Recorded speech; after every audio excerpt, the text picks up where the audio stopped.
हैं कि उन्होंने पैसा बढ़ा दिया, सैलरी बढ़ाई, लेकिन उसका क्या, जिसकी सैलरी नहीं है, जो घर पे बैठा हो तो फिर भी उतने का दे रहा है। जो स्टूडेंट वर्ग है, जो दूर दूर से आया पढ़ने, किसी तरीके गरीबी में 10-20 हज़ार की बाइक लेता है, सोचता है कोचिंग जाऊंगा, समय बचेगा, 100 रुपए का तेल डलवा रहा है, अब वो तेल डलवाए, कोचिंग की फीस दे, ऐसे कैसे पढ़ाई होगी? तो कहीं ना कहीं आप बोलिए, आप लोग की मांगे क्या है? भैया मांगे यही है, शिक्षा फ्री हो जाए तो गवर्नमेंट सब कुछ कर जाएंगे। थोड़ा बच्चों के लिए, क्योंकि यूथ जो है ये आने वाले इंडिया का शिक्षा फ्री होना चाहिए, बिल्डर है, आने वाले समय में यही बनाएगा, लेकिन आप किसी को मौके नहीं देंगे तो वो कैसे करेगा? कोई सरकार आपकी सबको अपना अकाउंट बनाकर चाचा भतीजे दादा ताऊ दादा दादी सबको नेता बना दे रहा है, कोई बैंक बना रहा है, कोई चचक बना रहा है, बाकी जो नए यूथ बन रहे हैं, जो अपने आप को लीडर देख रहे हैं, उनको कोई अपॉर्चुनिटी नहीं मिल रही है, तो कैसे दे चलेगा? योगी बाबा आएंगे, चिलम चलेगी, साइकिल आएगी, साला कट्टा बम चलेगा, इसके अलावा क्या चलता है भाई सरकार? मतलब कहने का मतलब है कि युवा जो है किसी तरफ मतलब संतुष्ट नहीं है, युवा के लिए कोई कुछ नहीं कर रहा, सब अपनी जेब के लिए कर रहे हैं, सब इतना कर देते हैं कि हमें वोट मिल जाए और उतने पे ही निकल जाते हैं। चलिए, तो देखिए ये था प्रयागराज के युवाओं का राय। हम सीधे सीधे घर घर जाकर यहाँ के युवाओं का राय आपको दिखा रहे हैं। देखिए, ये बोलना चाह रहा हूँ, गली गली जाके बोलना चाह रहा हूँ, हाँ बोलिए, पहले ये धुआं खत्म कीजिए, अब बोलिए। ये धुआं खत्म हो गया है। एक बात बोलना चाहता हूँ, इस समय लॉकडाउन लगा था, जिस वक्त लॉकडाउन लगा था, आज ये लड़ाई लड़ने के लिए जैसे कि इलेक्शन हो रहा है, इसके लिए अरबों रुपए निकल रहा है, झंडा के लिए, ठंडा के लिए, हर चीज़ के लिए निकल रहा है, लेकिन उस समय लॉकडाउन में किसने दिया?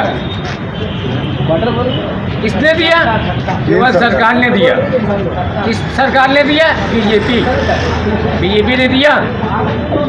जिस 60 साल की उम्र वाले गाठिया, उनका एक गाठिया बन गया, उनका एक सलाल। वोट किसको दे रहे हैं सीधा बताइए? ये मत पूछिए, जो पूछ रहे ये मैं ये बात तो सब बोल रहे हैं ना, ये बात सब बोल रहे हैं, ये बात सब बोल रहे हैं। ये मेरी बात काट होगा, किसी मीडिया से हो तो आप मुझे बताइए, मैं जो कह रहा हूँ मेरी बात सुनिए। कोई आया? कोई नहीं आया, लेकिन उसके बाद 60 साल वालों का उन्होंने 500 की जगह 1000 कर दिया। 3 महीने उन्होंने फ्री में खिलाया, बिल्कुल खिलाया। उसके बाद अब रुपया खर्चा करने की सारी सरकार आ रही है, पर कोई और नहीं आ रही है, लेकिन इलेक्शन लड़ने के लिए सबसे ज़्यादा वो खराब करने के लिए, खर्चा करने के लिए आ रही है, इसलिए मैं बीजेपी को दूंगा।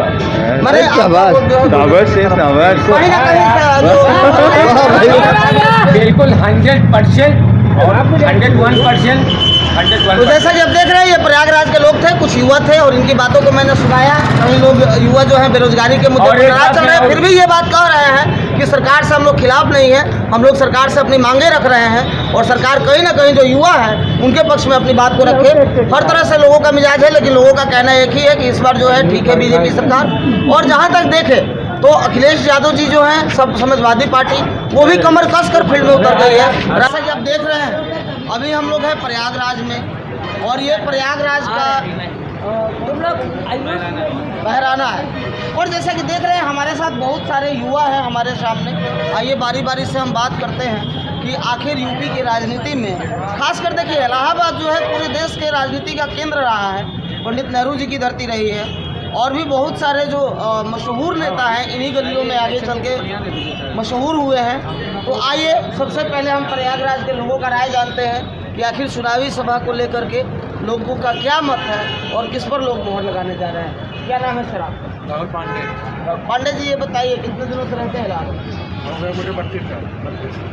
ये बताइए, आप 32 साल में तो आपने बहुत सारी सरकारों को यहाँ देखा, और मुलायम सिंह जी की सरकार रही, मायावती जी की सरकार रही, योगी आदित्यनाथ जी की सरकार है, तो क्या कहेंगे?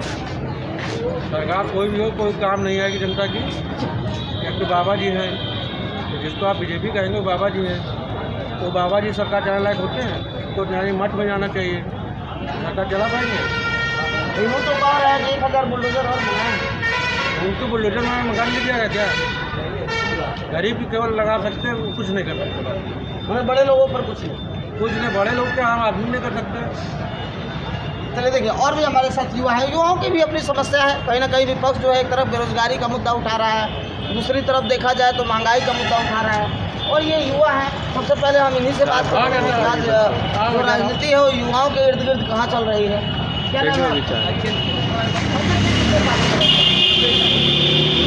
26 साल से आप इलाहाबाद में हैं। आप ये बताइए आज जो मौजूदा सरकार है उसको लेकर के आप देखिए, डेमोक्रेसी बहुत डेमोक्रेसी चलती है पीएससी से, पब्लिक सेक्टर बच नहीं रहा है। बच्चे पढ़ने में बहुत आगे हैं, काबिल लोगों की संख्या बढ़ती जा रही है। हर साल लाखों की तादाद में एक नई लॉबी आती है। यूपी, बिहार और एमपी से आप सरकारी नौकरी को नहीं हटा सकते। यहाँ की कौन सरकारी नौकरी? हर घर में बसने वाला एक आदमी सरकारी नौकरी। यहाँ की मानसिकता नौकरी की तरफ बढ़ती जा रही है और लोगों को नौकरी मिल रही है। हर साल लाखों की तादाद में लोग बढ़ते जा रहे हैं। नौकरी मिलने ना मिलने के कारण कई लोग ऐसे हैं, एक स्टूडेंट पे एक साल में खर्च होने वाला जो पैसा है वो लाखों के ऊपर होता है। जैसे ये बताइए आप हमें कि आपको लगता है कि 22 करोड़ जनसंख्या है उत्तर प्रदेश की और 22 करोड़ लोगों को सरकारी नौकरी देनी किसी भी सरकार के बस की बात है?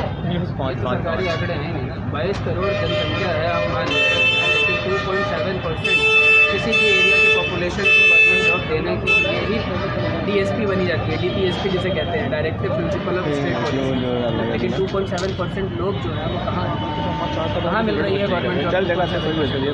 मतलब कहीं ना कहीं आपके कहने का मतलब है कि सरकारें कैपेसिटी लगा कर लोगों को रोजगार मुहैया करा सकती है, उतना जोड़ नहीं हम लोग जाना है। देखिए, प्राइवेटाइजेशन एक बहुत ज़रूरी चीज़ है। अगर हटाना है तो प्राइवेटाइजेशन बहुत ज़रूरी है। रिजर्वेशन से हटा सकते हैं। गलत बात का हमेशा याद रखिएगा, भीमराव अम्बेडकर बेवकूफ़ नहीं, उन्होंने जो संविधान बनाया है वो पिछड़े वर्ग के लिए बनाया है। स्टेट के हिसाब से, अभी आपने नहीं पढ़ा होगा, अभी रिसेंटली 105वां संविधान संशोधन हुआ, उसमें कहा गया स्टेट के हिसाब से उनके पिछड़े वर्ग चुने जाएंगे। गुजरात में बनिया OBC में नहीं आना चाहिए। यूपी के अंदर बनिया OBC में आए माने जाते हैं, लेकिन गुजरात के अंदर बनिया रही है, वहाँ वो OBC में नहीं आ सकते। अदर बैकवर्ड कास्ट या बैकवर्ड कास्ट जिनको रिजर्वेशन मिलना चाहिए वो लोग होने चाहिए जिनको वो सुविधाएं ना मिल पाए, उनको रिजर्वेशन। ऐसा न लग रहा है आपको कि धीरे धीरे जो आरक्षण का आधार है उसको भी बदलने की जरूरत है? कहीं ना कहीं आरक्षण का आधार बदलने की जरूरत तो है, लेकिन उसका भी एक सही तरीका होता है। उसका ये तरीका नहीं है कि आप सारे गवर्नमेंट सेक्टर को प्राइवेट सेक्टर में करना। तरीका हमेशा मैटर करता है किसी भी चीज़ को करने के लिए। योगी महाराज से मेरे ख्याल से हिंदुस्तान के हर इंसान बहुत खुश रहे होंगे। बोलिए सर, क्या करें?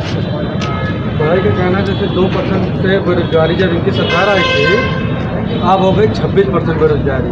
ठीक है, उन्होंने जो युवा जो बात की है, प्राइवेटिज्म, आपने ट्रेन नहीं छोड़ा ना आपने बस छोड़ा, सब प्राइवेट हो गया आपका। रेलवे से लेकर आप हर चीज़ प्राइवेट करते हैं। गवर्नमेंट गई कहाँ? गवर्नमेंट जॉब है कहाँ? आप इस साल में, एक साल में, इस साल की बात करूँ 2021 में 7 पेपर हुए हैं, इसमें 7 में से 4 ये बात तो ठीक है। आप ये बताइए, कहीं ना कहीं आपके बातों से लग रहा है कि आप लोग कहीं ना कहीं सरकार की जो पॉलिसियाँ हैं उस पर आप लोग उंगली उठा रहे हैं। तो कहने का मतलब ये है कि वो पॉलिसी कैसे होनी चाहिए, क्या होनी चाहिए, सुनाओ। मीडिया का काम आ गया कि भाई सरकार को आगे बढ़ाओ। रोजगारों में देखो प्राइवेट भी है, तो प्राइवेट भी आप जो पहले प्राइवेट में था कि आप पहले भाई उसमें आप वो कराइए सरकारी। मीडिया की भूमिका बता रहे थे। हाँ, बता रहे थे कि मीडिया की भूमिका जो है वो गलत तरीके से निभा रही है। आपको ये कह रहे हैं कि सरकार की एक पॉलिसी जो सरकारी नौकरी की तरफ है वो गलत है, हमने बाकी पॉलिसी को नहीं कहा। नहीं, मैं ये नहीं कह रहा हूँ। एक मिनट, मेरी जिम्मेवारी क्या है आपके बातों को जनता तक ले जाए। बीजेपी और रही ना रही, अगर मैं आपसे पूछूंगा नहीं तो आप जवाब देंगे कैसे? तो इसलिए मैं अपनी जिम्मेवारी को निभा रहा हूँ, आपको मंच दे रहा हूँ। ये मेरा काम है कि मैं आपको मंच दूँ। मंच की तो ज़रूरत है नहीं। मंच के लिए हमारे को 27 तारीख मिलेगा, हमारा होता वोट देगा, वही बहुत काफ़ी है मंच के लिए। दूसरी चीज़, बाकी लोगों को मार्गदर्शन तो चाहिए ना। मार्गदर्शन करने बहुत जगह समाज में ऐसे लोग हैं जो जाते हैं, लोगों को अपने तरीके से समझाते हैं और लोग उसी पे मतदान करते हैं।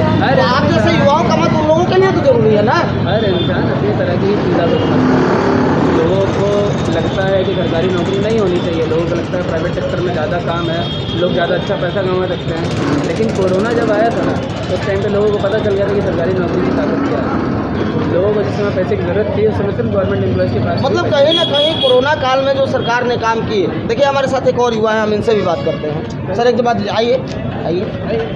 कहीं ना कहीं सरकार ने जो कोरोना के समय में लोगों को जो सुविधाएं दी, जो काम किए, उससे आप लोग कितना समझते हैं?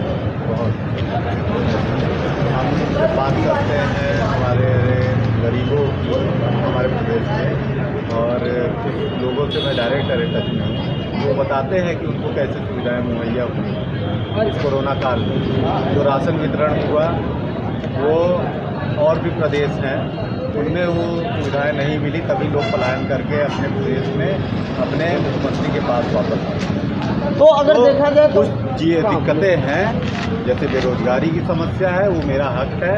मेरे अपने प्रदेश के मुखिया से, अपने मुख्यमंत्री से कहूँगा, अपने देश के प्रधानमंत्री से कहूँगा, क्योंकि मैं युवा हूँ। लेकिन कुछ चीज़ें हैं जिन पे मैं गर्व महसूस करता हूँ कि हमने हमारे प्रदेश में 2017 में योगी जी आए।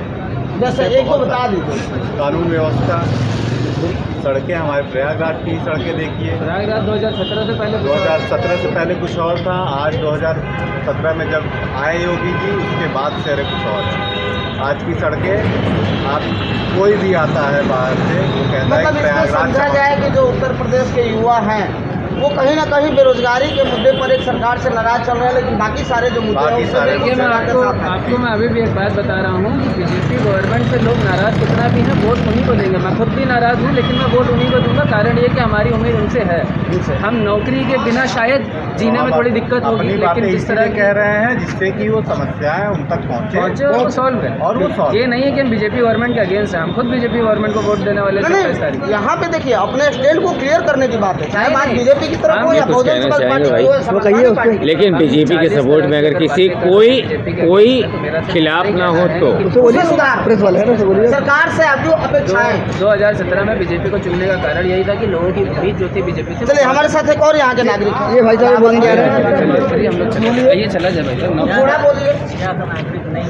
अच्छा बोलना बोलो जो बोलना बोलो। महाराष्ट्र के प्रेस वाले हैं ना। चलिए आप तो महाराष्ट्र में अभी लोकल पॉलिटिक्स से आपका कोई लेना देना नहीं है ज़्यादा, लेकिन एक छोटी सी बात बता दीजिए हमें, क्योंकि आप भारत के रहने वाले हैं और कहीं ना कहीं बीजेपी ऐसा दावा करती है कि हम जो है अंतर्राष्ट्रीय लेवल पर देश की छवि को अच्छा कर रहे हैं, तो इससे हर राज्य को प्रभाव पड़ रहा है। क्या करेंगे?